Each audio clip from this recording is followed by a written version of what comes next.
Coucou, c'est Sam Esther. J'espère que vous allez bien. Moi aussi, je vais super bien. Aujourd'hui, je vous dis à une femme,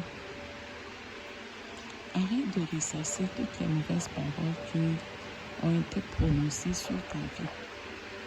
Peut-être que ces personnes qui l'ont prononcées étaient des personnes qui comptaient pour toi. Et du coup, leurs paroles ont un impact, un poids sur ta vie. Mais je vais te dire qu'aujourd'hui, il faut que tu comprennes que ce qu'ils ont dit sur toi n'est pas la vérité. C'est peut-être la réalité. Peut-être que tu vis cela. Peut-être que tu constates cela. Peut-être qu'on t'a traité de vente au cimetière, de femme stérile. Et tu constates que tu n'as pas d'enfant. Ça, c'est ta réalité. Tu cherches un enfant, tu n'as pas. Mais ce n'est pas la vérité de Dieu pour toi. Ce n'est pas la vérité de Dieu pour toi. Parce que Dieu dit, dans ma maison, il n'y a pas de stérile. Dieu dit, au travers de la prière que Anne a adressée à Dieu, elle a dit, même la stérile enfante 7 fois, qu'elle rendait grâce à Dieu après qu'elle ait eu son fils Samuel, qu'elle avait demandé à Dieu. Même la stérile enfante 7 fois. Si aujourd'hui tu es traité de femme stérile, si aujourd'hui ce que tu vis te démontre par A plus B que tu es stérile, si les médecins t'ont dit que tu es stérile, si ton époux t'a dit que tu n'es pas une femme mariable, c'est pour ça qu'il t'a abandonné, c'est pour ça qu'il est sorti de ta vie et qu'il a trouvé une meilleure femme. Si ta femme te dit que tu n'es pas un homme mariable, c'est pour ça qu'elle t'a laissé et qu'elle allait trouver un meilleur homme que toi. Je vais te dire, mon frère, ma soeur, Dieu n'a pas dit ça sur ta vie. Dieu n'a pas dit ça sur ta vie. La vérité de Dieu pour toi, c'est ce qui est la vérité. Pierre s'appelait Simon. Pierre s'appelait Simon. Mais Jésus l'a appelé Simon. Simon. Simon. Le diable t'a réclamé.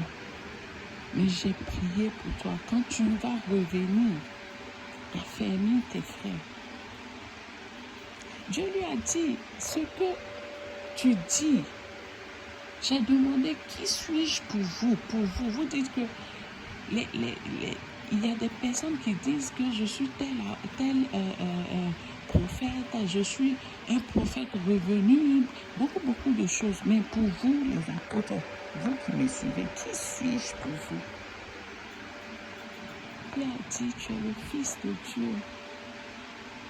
Tu es le Fils de Dieu. Et Jésus lui a dit, heureux es-tu, fils de Jonas, parce que ce que tu viens de dire, ce n'est ni le sang, ni la chair qui te l'ont révélé, mais c'est mon Père qui est dans les cieux. Tu es Pierre, sur cette pierre, je bâtirai mon église.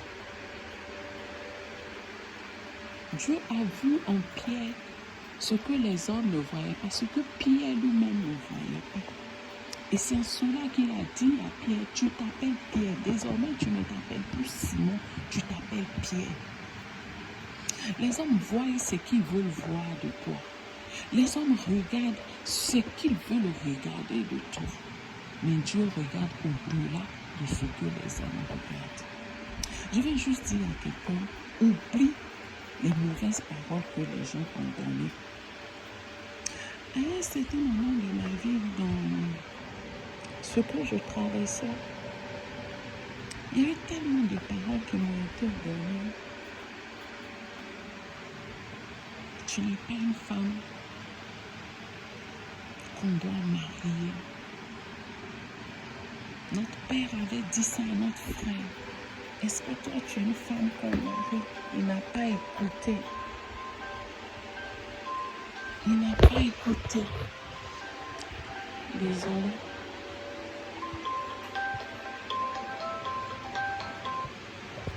Désolé. Tu n'as pas écouté. Et le frère même est venu à me dire, est-ce que toi tu es une femme qu'on marie? Est-ce que toi tu es une femme qu'on marie? Que tes parents viennent. Ils vont entendre ce que je vais leur dire. Mais je vous assure que entendre cette parole de la bouche de ma belle-sœur, de celle qui était ma belle-sœur, que j'appréciais beaucoup parmi mes belles-sœurs, et que son frère vienne comme confirmer cette parole.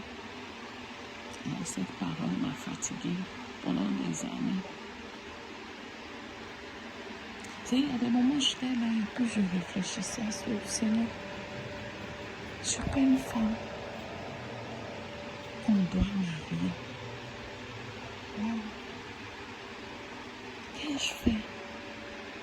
Que dois-je changer? Qu'est-ce que je dois faire, Seigneur?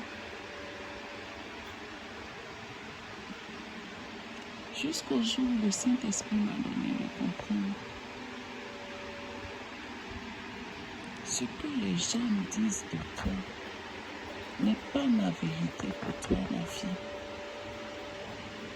Ce que les hommes disent de toi n'est pas ce que mon Dieu j'ai dit sur ta vie. Et c'est ce que mon Dieu j'ai dit sur ta vie qui est ta vérité. Et c'est à cela que tu dois t'approcher.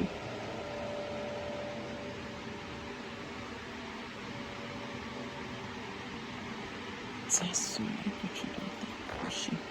Qu'est-ce que Dieu a dit sur ta vie? Quelle est la pensée de Dieu pour toi?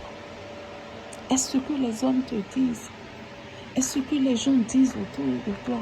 Est-ce que ce que tu vis comme réalité au quotidien? Ou est-ce la vérité de Dieu pour toi? Je vais exhorter quelqu'un aujourd'hui à s'attacher à la vérité de Dieu pour sa vie. Parce qu'à force de nous focaliser sur les méchancetés que les hommes nous disent, sur les méchancetés qui viennent vers nous, nous finissons par nous convaincre de ces méchancetés, à nous renfermer et à nous détruire. Et je veux dire à quelqu'un, laisse ces pensées. Laisse ces pensées négatives, laisse ces paroles négatives qui t'ont été données depuis ton enfance. Laisse ces paroles que ce monsieur t'a données, qui t'ont détruit en tant que femme.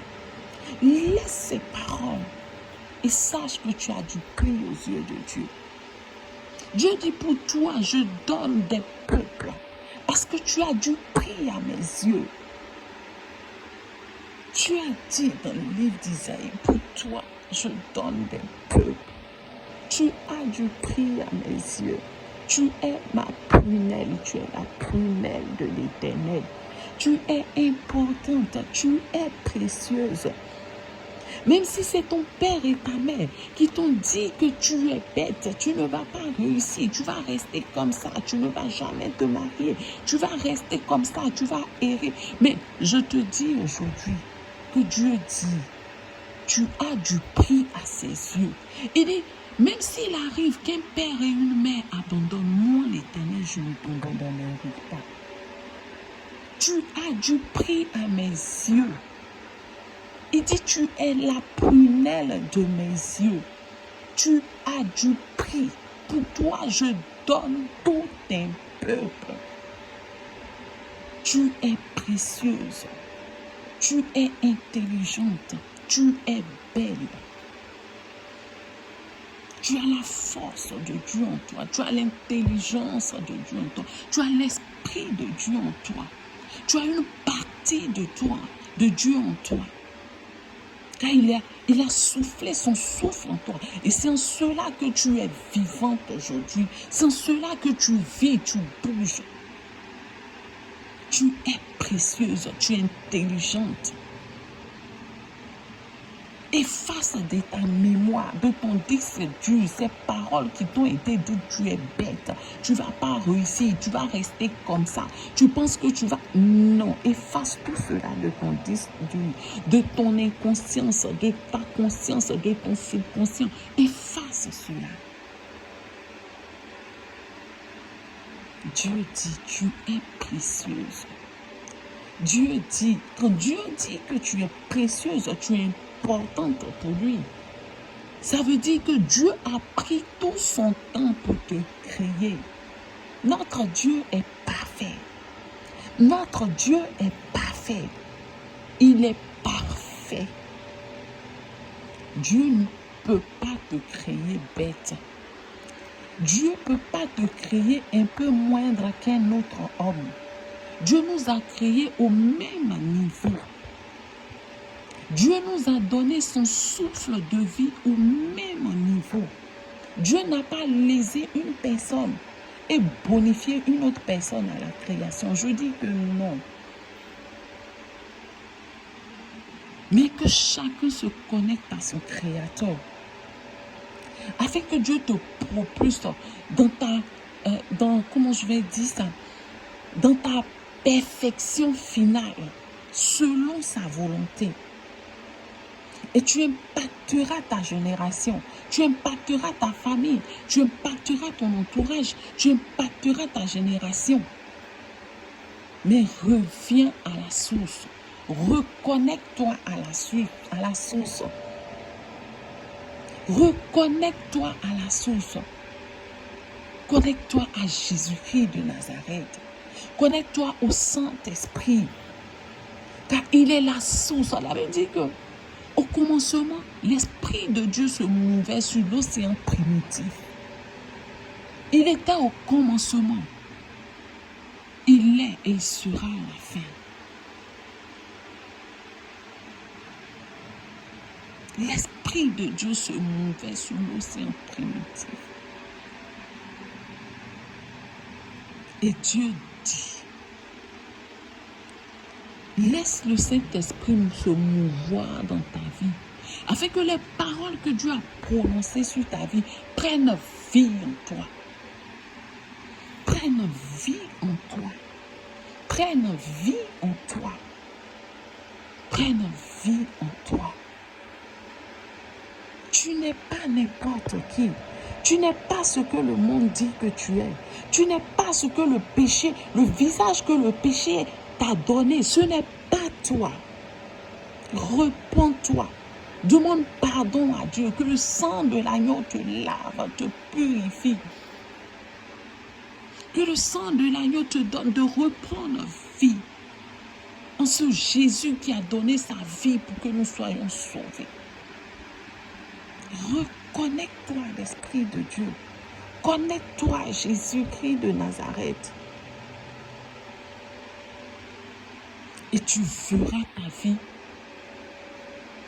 être au sommet. Tu verras ta vie être là où il faut que tu sois, là où Dieu a prévu que tu sois.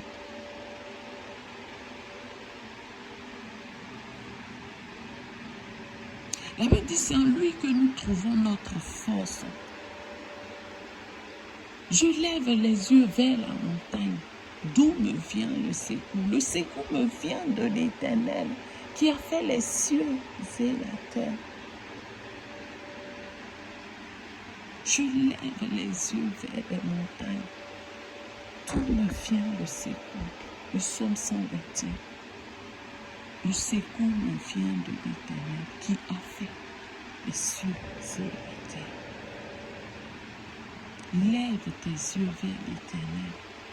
Mets ta foi en lui, mets ta confiance en lui.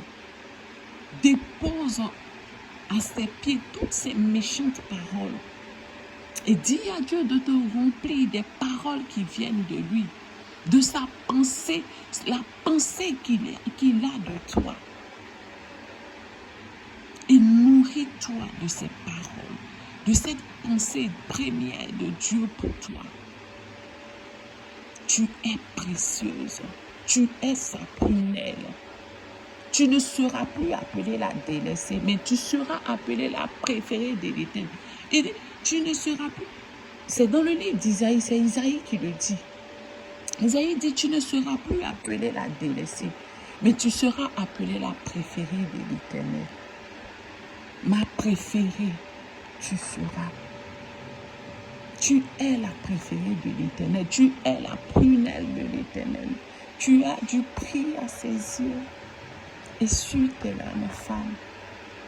Essuie tes larmes, femme. Car tu as du prix aux yeux de ton Créateur. Il a donné sa vie pour toi, pour te racheter, pour que tu vives. Sache que tu es importante. Je suis venue ce soir dire à quelqu'un que tu es importante pour Dieu. Tu es précieuse. Tout ce que le monde dit de toi n'est pas la vérité. La vérité, c'est ce que Dieu dit. C'est que tu as du prix à ses yeux. C'est que tu es importante. C'est que tu es précieuse. C'est que tu n'es plus délaissée. Parce que tu es sa préférée. Et il est avec toi. Sur ce, je m'arrête là. Je vous aime, mais Dieu vous aime encore plus. C'était Tchang, bisous et bonne nuit. Bye.